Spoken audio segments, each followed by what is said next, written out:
All right, so now you have your circle laid out, your outline.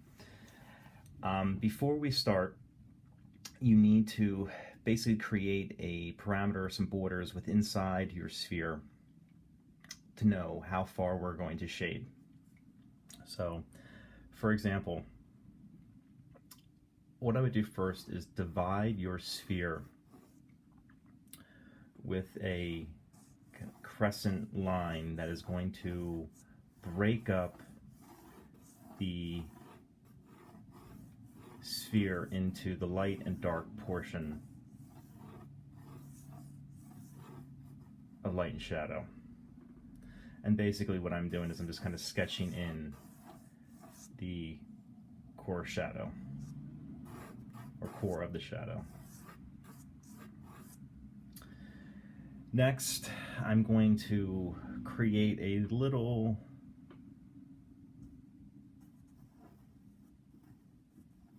light circle for where my highlight is going to concentrate, which is about so. And then I'm going to just kind of section off an area for where my reflective light is going to fall. And finally, I need to get in my cast shadow, which I did not draw already.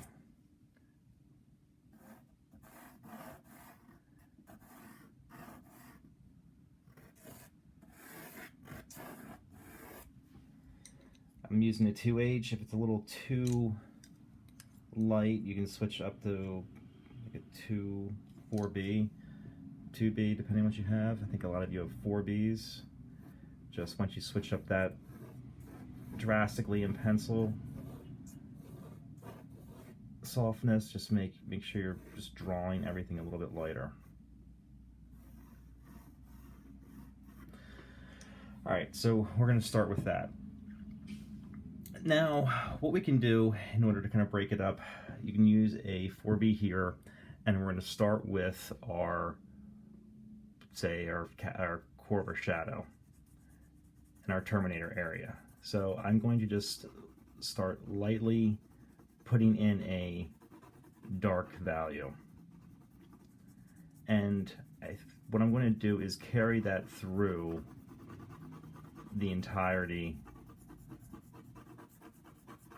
of the shadowed portion of the sphere.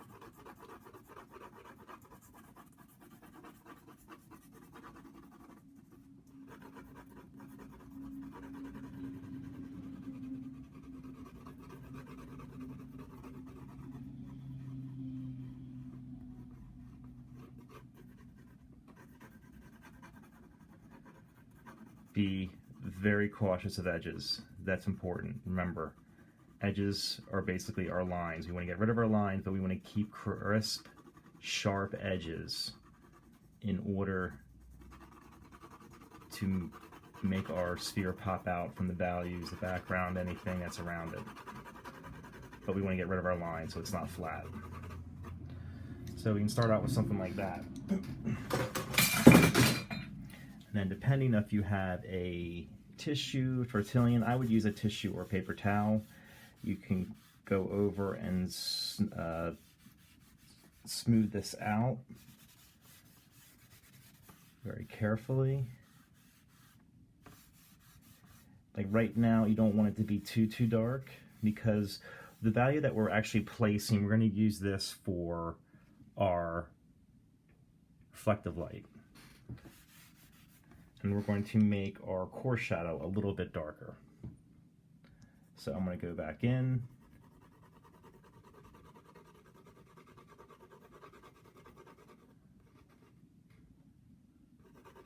And start making this area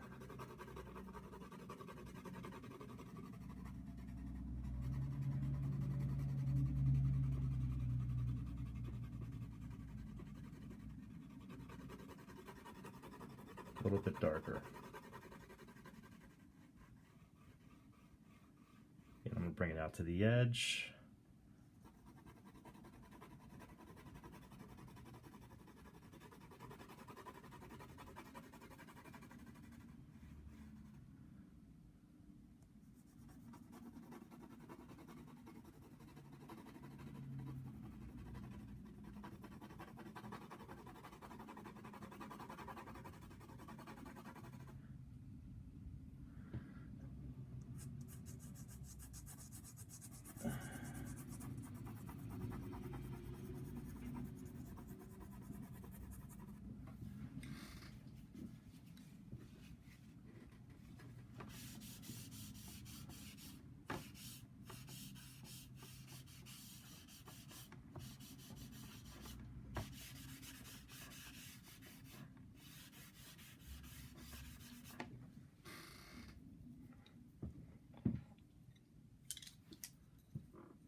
Now what I'm going to start to do is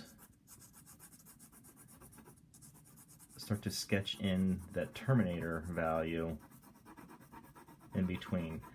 Don't worry if your values are very, very light at first. You can always darken them up. It's a lot easier to make values darker than it is to lighten them up consistently, at least in my opinion.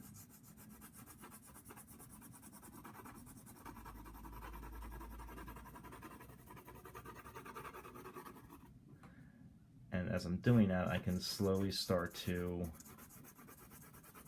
place in my halftone. It's got to be a little bit darker in value in order to create some contrast between the lightest light and the darkest dark.